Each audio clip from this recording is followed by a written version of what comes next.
Good morning students. Today we are going to learn about unit number 5 about compaction. So this is your unit number 5 which is having two parts. One is your consolidation and another is your compaction.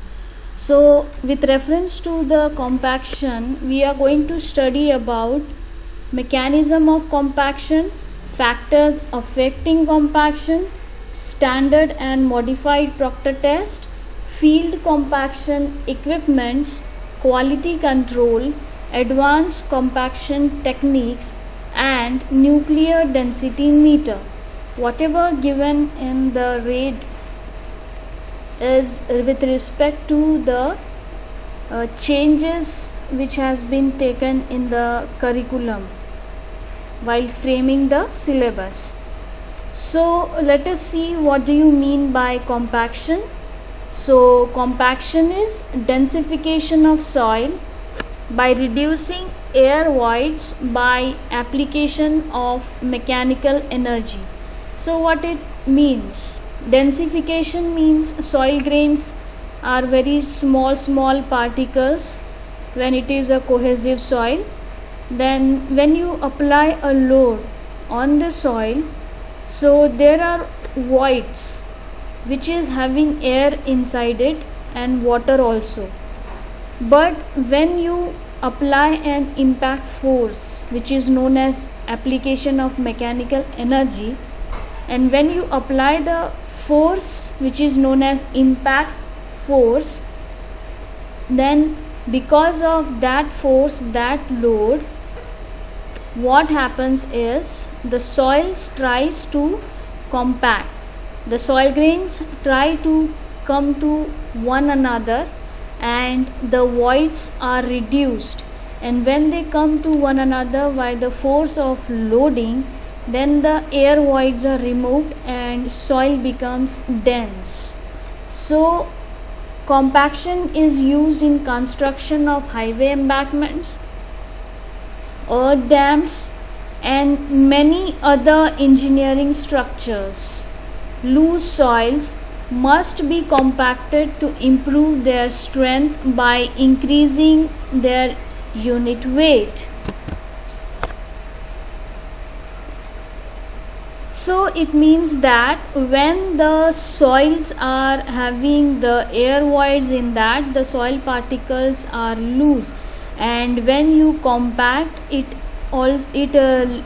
voids ratio is decreased. That means voids are reduced by the expulsion of air by sudden compaction, and then the soil's strength, that is bearing capacity of the soil, is increased.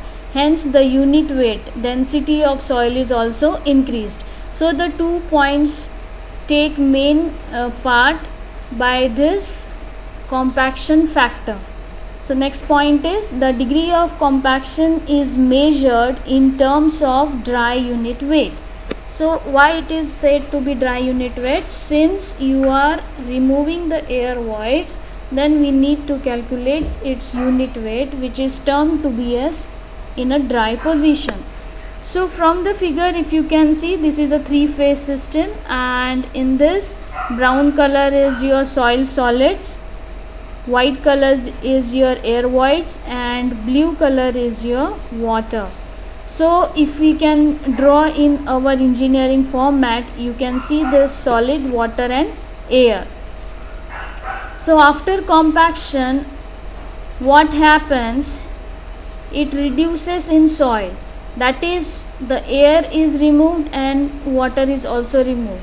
But when you apply the loading, which is known as sudden impact loading, it removes only air and no water or little water. So that's why compaction is always said to be removal of air from the soil particles. So if you can see the volume change here, it has been reduced when you have compacted. That means soil grains come to their interconnectivity and air voids are removed. So why soil is compacted, or why soil compaction has to be done? So there are certain factors which are responsible for the soil compaction and why it has to be done. So first point is increased soil strength. Of course, when the soil is in loose condition, when you compact it, they are compressed and it increases the strength of soil. Next is reduced soil settlement. The soil has been compressed by increasing the soil strength.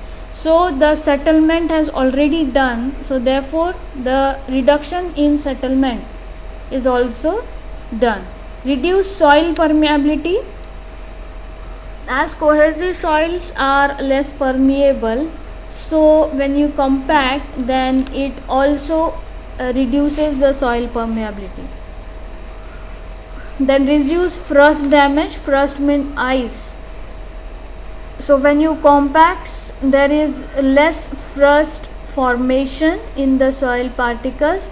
Since they are interconnected to each other, then water voids are very less and frost damage is reduced. Reduce erosion damage. Erosion of the soil also take place if there are certain chemicals which are prominent to produce erosion in the soil, so that is also reduced. So purposes of compacting soil. So why it is done? Increase shear strength. So what does it mean about the shear strength? This means that larger loads can be applied to the compacted soils since they are typically stronger.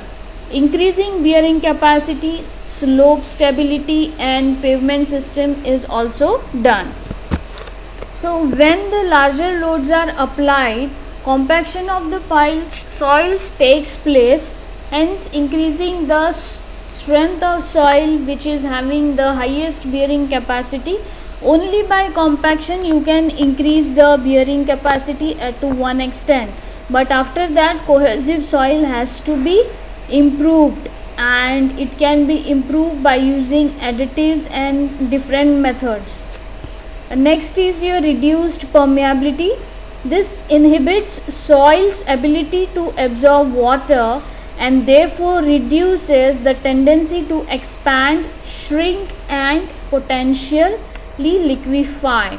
So it says that whenever there is a passage of water and you compact the soil, the air voids which are having in the soil particles come to an end or they are becoming lower. So whenever the less water is there, then expanding and shrinking, that means swell shrink property is liquefied and it has a good step bearing capacity. Next is reduced compressibility. This also means that larger loads can be applied to compacted soils since they will produce smaller settlements. So incremental loads are applied, gradual loading is done, and after that larger loads can be applied to the soil particles, so settlements are reduced, and if they are also present, they are having very small incremental settlements which we can neglect. Then control swelling shrinkage property and reduce liquefaction potential. Principles of compaction. Compaction of soil is achieved by reducing the volume of voids. It is assumed that the compaction process does not decrease the volume of the solids or grains. So what does it mean when you do the compaction? Compaction means applying the sudden load which reduces the volume of voids, which is approximately able to remove the air voids, and then it is said that compaction process does not decrease the volume of the soil solids. So it is said that when the grains come to their connectivity, their volume remains the same. So if you can see that this is a soil before compaction and after compaction you can see this. So there are air voids present in this soil and they are loosely placed, and when you compact they come to this position. You can see the air voids have been reduced after the loading is applied. So here also in the second diagram you can see that soil is placed very loosely and there are very big air gaps. When an impact loading is applied and the compaction takes place, you can see that the soil grains are coming towards each other, reducing the air voids. So this is what is the compaction. So compaction not only increases the shear strength of the soil, but also the bearing capacity is increased and unit weight is also maintained. And the compaction effect, if you can see this diagram, earlier also we have seen, this is the loose soil area. After compaction, this is compacted soil area. So you can see that this has been taken place. So the degree of compaction of a soil is measured by the dry unit weight of the skeleton. The dry unit weight correlates with the degree of packing of the soil grains. So how it is given? Gamma D, gamma W, GS upon 1 plus E, where you know that gamma W is unit weight of soil, GS is the specific gravity of soil, and E is the voids ratio, and gamma D is the dry density. So for the more compaction of the soil, the smaller is the void ratio, will be the higher its dry density, and therefore what happens is the degree of skeleton of all these points remains the same. And after that we are going to do about some laboratory test.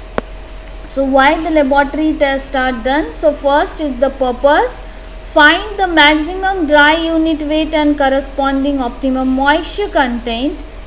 The standard was originally developed to stimulate field compaction in the laboratory. So first we need to find out the dry density as well as moisture content, and then we have to take care of the two types of test, ASTM 698. So first is standard Proctor test, and again next is modified Proctor's test. So these are the two tests. So Proctor, why it is said to be a Proctor test, whether it is standard or modified? As you know that scientists have developed so many tests and we have been given so much from them. So Proctor was one of the scientists who has developed a test to calculate the values of dry unit weight as well as optimum moisture content. So if you can see, the standard Proctor test is having such type of an instrument. So this is your dolly, this is your mold having the standard size with respect to the diameter, and they are having one hammer which is having a drop of near about 304.8 mm, that is 12 inch. So this hammer weighs near about 2.5 kg, and when you are filling this mold, you have to fill in the 3 layers, and each layer should be compacted with respect to number of blows 25. So layer 1, the amount of layer 1 soil is filled, number of 25 blows are given. Then layer 2 is filled, again 25 blows are given by this hammer, and again the last third layer is filled, and by the help of this hammer you can give 25 number of blows. So after applying 25 number of blows, you will get a optimum moisture content as well as dry density. So distribute the blows uniformly over the surface and ensure that the rammer falls freely and is not obstructed.